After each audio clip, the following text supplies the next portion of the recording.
thoracic spine techniques.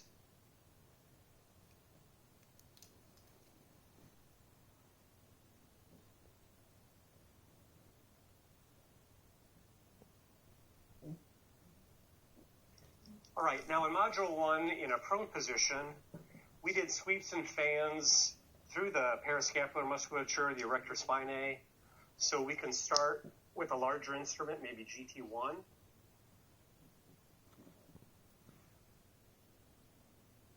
Sweeps and fans.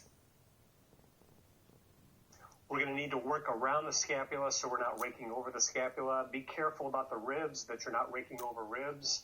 Be careful of spinous processes. We don't want to go raking over spinous processes. I typically like the knob of GT1 in the laminar groove just adjacent to those spinous processes.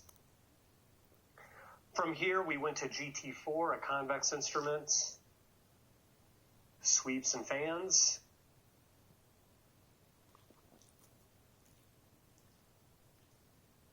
All right, but now we have some more tools in our toolbox with some new strokes that we can use.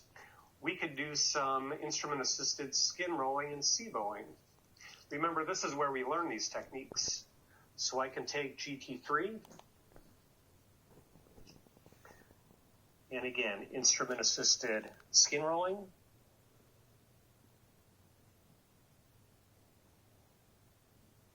Or instrument-assisted C-bowing.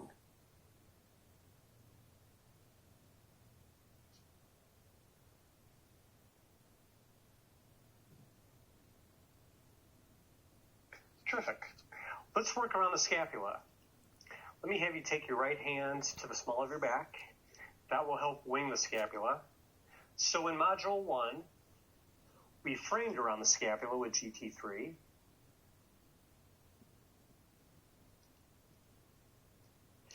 We also took GT4 under the scapula. I'm going to put my knee under his elbow. He's struggling to maintain that position. You could just relax.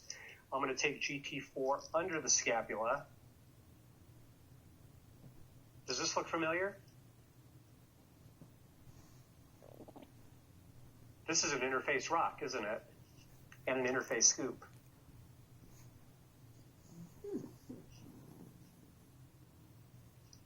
Very effective techniques for the scapula. All right. We can also do interface rocks and scoops in the laminar groove adjacent to the spine. So I have GT4 with the bevel toward me. I'm on the right side of his spine. Interface rock, interface scoop.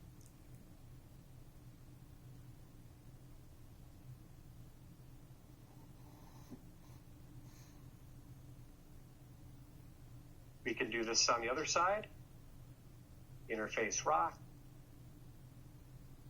interface scoop. Now I'm going to his left. And you see the bevel is pointed in the direction I'm moving the instrument.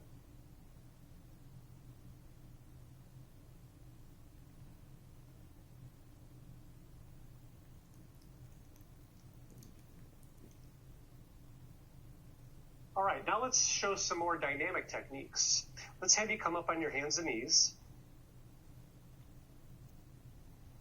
Now, say our patient lacked multi-segmental rotation, which we would have identified through our functional movement assessments. But in a standing position, again, we don't know if that's due to a lack of mobility or motor control, so we can try it in a different posture. Let me have you take your left hand behind your neck and now rotate to the left. And he should have about 45 degrees of motion here, which actually he does. Good. We could try that with the other hand and rotate. Good. Again, we're looking for 45 degrees of motion. Good. We can also do this in a lumbar locked position. Sit down on the back of your heels, and now take your right hand to the small of your back, and now rotate. Good. Now, say he lacked mobility here, or motor control here, and could not do this motion appropriately. We could facilitate this motion with a Graston technique instrument. So go ahead and we're going to practice that motion, and you're just going to rotate about that pace back and forth. And again, I'm going to try to facilitate the pattern I've got GT4. I could do fast sweeps. I could do fast fans. I could do fascial spirals. Fascial spiral is a nice technique to try to facilitate a motor pattern. Good. Let's do this hands and knees.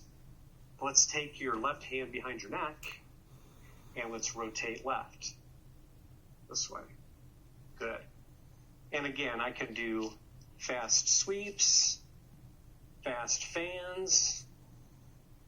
I could do my fascial spirals.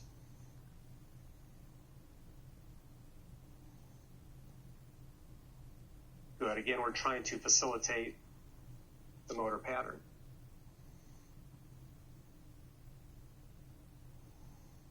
Good. And you can relax back on hands and knees. Now, say this patient lacked mobility in his thoracic spine versus motor control. We can do maybe a pin and stretch, pin and glide. So here I'm going to have you take your left hand underneath and you're going to rotate to the right and back. Okay? And so this is a shortened position. This is a lengthened position. We're going to start in the shortened position. I'm going to take GT4 and I'm going to pin the tissue, and now go ahead and you can see the stretch. Pin and stretch. Perfect. Pin and stretch. Good. Or a pin and glide. So now while he's moving, I move the instrument. Pin and glide. Good. Let's do those the other way with your left hand underneath, although you may have difficulty seeing this on the camera. Good.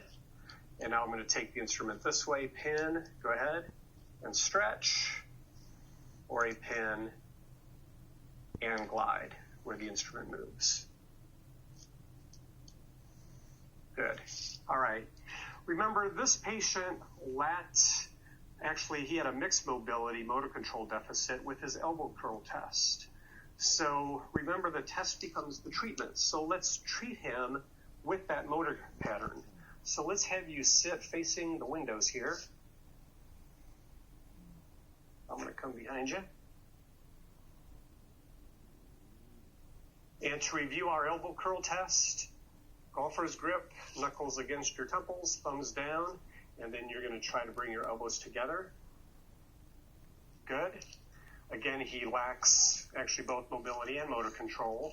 So while he does that motion back and forth, all right, if we wanted to try to improve mobility, I might do a pin and stretch or pin and glide. So this would be shortened, and then this would be lengthened. Okay, we're going to start in a shortened position, pin and stretch, or a pin and glide. And just keep going back and forth. Pin and stretch, pin and stretch, pin and glide, pin and glide. Good. Keep going. We'll do this on the other side. All right. Pin and stretch. I'm going to go this way. Go ahead. Good. Pin and glide. Pin and glide. Take a break. So that might be for a patient lacking mobility. If he were lacking motor control, we could try to facilitate that movement pattern. Let's have you do that again. And so now I'm going to use different strokes. Go ahead. I could do fast sweeps, fast fans, and fascial spirals. Keep going. Beautiful. Keep going.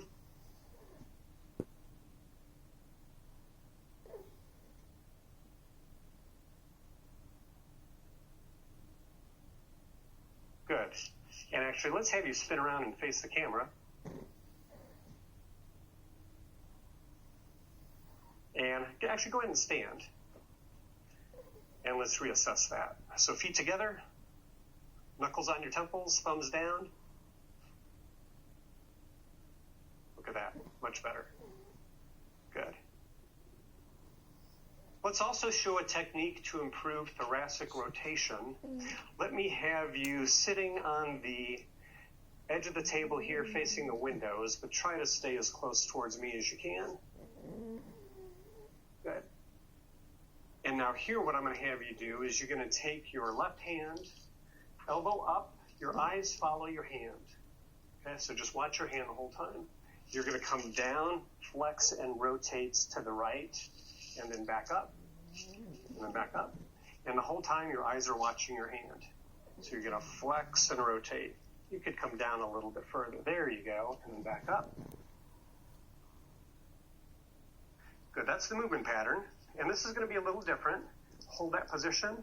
I'm going to take GT1 upside down. This is going to be a pin and stretch. Here's the treatment edge upside down. I'm going to place this right between his scapula and his thoracic spine. The front of my right elbow is going to support his shoulder. I like thumbs up on my right hand. I'm going to pin, and I'll go ahead and rotate. And there's the stretch. Good. Pin and stretch. Pin and stretch. Or a pin and glide. Pin and glide. Good. All right, that's great. And obviously, I would do this on both sides. All right, let's move into some lumbar techniques.